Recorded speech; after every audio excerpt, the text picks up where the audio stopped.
Abrar Ahmad pick हुए England में, आवाज आई एशिया से। पाकिस्तान और भारत, इन दो मुल्कों को, इन दो टीमों को या इनके फैंस को क्रिकेट से अगर दूर कर दिया जाए तो वो फिर रौनक नहीं रहेगी, वो चार्म नहीं रहेगा। इंडिया एंड पाकिस्तान, क्योंकि कदकाठी क्रिकेट में ऐसी है। बात करेंगे कि काव्या मरान की टीम सनराइजर लीड्स ने, जिनकी टीम सनराइजर्स हैदराबाद आईपीएल में भी मौजूद है, उन्होंने पिक किया पाकिस्तान के स्पिनर अबरार अहमद को तकरीबन 7 करोड़ रुपए में। उसके बाद पाकिस्तान में तो जश्न शुरू हो गया कि भाई आईपीएल की फ्रेंचाइज ने पाकिस्तान के टैलेंट को पिक किया। दूसरी जानिब भारत में काव्या मरान पर और उनकी टीम पर क्रिटिसिज्म शुरू हो गया। लोग ट्रोल करने लगे कि अबरार अहमद जंग के दौरान, जब पाकिस्तान और इंडिया की जंग थी, तो वो टीज फैंटास्टिक स्टोरीज लगाया करते थे इंस्टाग्राम पे। फिर पाकिस्तान और भारत का मैच होता है तो खिलाड़ियों को टीज करते हैं, वो यूं यूं इशारे करते हैं कि जाइए।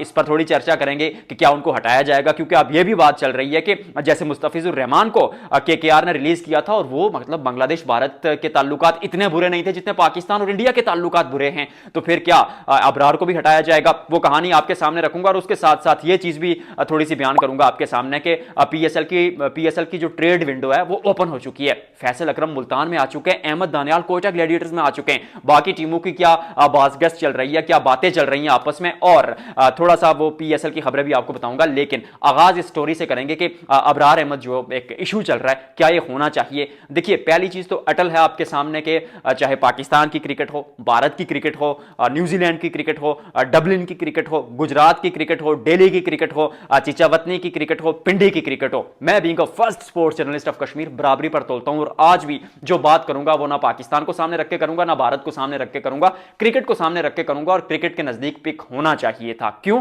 क्योंकि अबरार की परफॉर्मेंस आप पिछले 2 साल में देखे, वो एक्स्ट्राऑर्डिनरी थी। और भारत के सेंटीमेंट्स, उनके फैंस जो हैं या इंडिया के जो लोग हैं, उनकी बहुत रिस्पेक्ट है मेरे दिल में। पाकिस्तान के लोगों के जज्बात की भी कदर है। लेकिन जब आप खेल को देखते हैं, आई मीन अगर आप हाथ नहीं मिलाते या अबरार को पिक नहीं करते या भारत के खिलाड़ी दूसरी लीग्स में नहीं जाते, वो उनका एक अपना, ठीक है, एक ओरा है, एक उनका अपना खेलने का तरीका है कि वो दूसरी लीग्स में नहीं जाते क्योंकि उनको इतने पैसे आईपीएल में ही मिल जाते हैं। लेकिन ये सारी चीजें कहने का मकसद ये है कि अगर आप मैच खेल जाते हैं, अगर आप आईसीसी इवेंट्स में एक दूसरे के आमने सामने आ जाते हैं, तो फिर खेलिए ही मत। या पाकिस्तान भी ना खेले या भारत भी ना खेले, खेलना भी है आपने, आपने हैंडशेक नहीं करना, खेलना है आपने, कमेंट्री अगट्ठे करनी है, चाहे वो अगट्ठे आप पी रहे होते हैं पाकिस्तान और इंडिया के लोग, तो फिर क्रिकेट के मैदान पर क्यों एक दूसरे से खफा हैं? क्योंकि पॉलिटिकल जो इश्यूज हैं वो रहते हैं। पाकिस्तान के लोग पाकिस्तान का साथ देंगे विदाउट एनी डाउट, भारत के लोग भारत का साथ देंगे।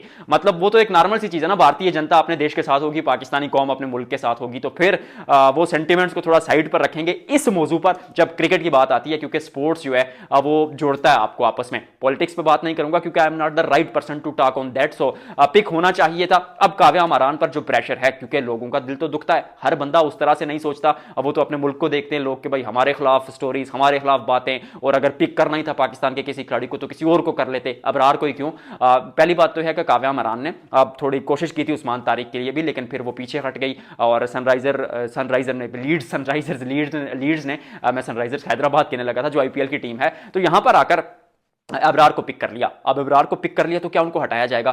नहीं हटाया जाएगा, क्योंकि इंग्लैंड क्रिकेट बोर्ड ने कह दिया है कि अगर किसी भी खिलाड़ी को उसके नेशन की वजह से, यानी उसकी नेशनलिटी की वजह से अगर आप टीम से हटाते हैं तो फिर आपकी टीम पर सैंक्शंस लगेगी, पाबंदी लगेगी, थोड़ा बहुत जुर्माना भी हो जाएगा। और हो सकता है कि अगले सीजन में आप टीम जो है यहाँ पर लेकर ना आए। और जो बिजनेसमैन होता है वो याद रखिएगा किसी का नहीं होता, वो यहाँ से नहीं, यहाँ से जो है वो फैसले लेता है। अमूमन आम लोग दिल से फैसले लेते हैं, वो दिमाग से लेता है। तो अबरार खेलेंगे, इस चीज को छोड़ दीजिए। Again respect is there for Indian people, respect is there for Pakistan people. और पाकिस्तान इंडिया में अगर ना पिक होते तो पाकिस्तान के लोग कहते हैं कि भाई इंडिया देखें ज्यादती कर रहा है, देखें भारत जो है वो खेल में सियासत को लेकर आ रहा है। अब पिक कर लिया तो भारतीय लोग कह रहे हैं भाई क्यों पिक किया? ये पड़ोसियों की लड़ाई चलती रहती है, शुगर मेला एंजॉय किया करें इसको, और एज अ ह्यूमन बन के जिंदगी जा रहे हैं, और ह्यूमैनिटी के तौर पर थोड़ा सेलिब्रेट कीजिए इस चीज को। थोड़े और खिलाड़ी मैं आपको बताता हूं कि और भी खिलाड़ी भारतीय टीमों में पहले पिक हुए हैं, वो हालांकि पुरानी बात थी। रिसेंटली अगर आप देखें तो आईएल टी20 में जो 6 फ्रेंचाइजीज थी वो इंडिया से थी, तो उनमें से किसी ने भी पाकिस्तान के किसी खिलाड़ी को पिक नहीं किया था आईएल टी20 में।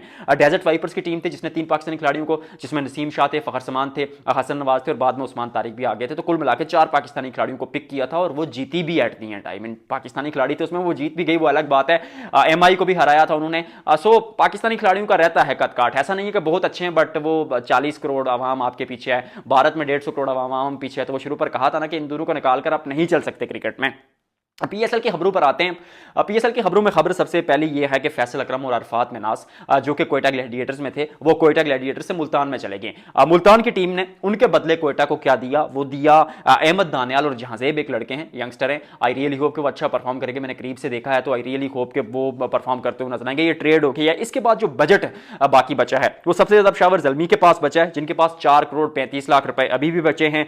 हैदराबाद के पास 1 करोड़ 24 लाख, इस्लामाबाद के पास 1 करोड़ 80 लाख, उसके अलावा कराची के पास सिर्फ 58 लाख, मुल्तान के पास सिर्फ 28 लाख, कोयटा ग्लैडिएटर्स के पास सिफर यानी कोई रुपए उनके पास बचे नहीं है, लाहौर के पास 23 लाख रुपए बचे हैं और रावलपिंडी के पास 71 लाख रुपए बचे हैं। अब टीमें जो है वो आपस में अगले 4-5 दिनों तक, 18 मार्च तक आई थिंक लास्ट डेट है, वो एक दूसरे से राब्ते करेंगे कि भाई फलाना खिलाड़ी हमें दे दें, फलाना खिलाड़ी हमें दे दें। अब वो अगली वीडियो में डिटेल से आपको बताऊंगा कि किस खिलाड़ी को कौन सा खिलाड़ी चाहिए और किन की आपस में क्या बातचीत चल रही है। उसके लिए अगली वीडियो का इंतजार कीजिएगा। वीडियो को लाइक और शेयर करेंगे। हम मिलते हैं अगले व्लॉग में।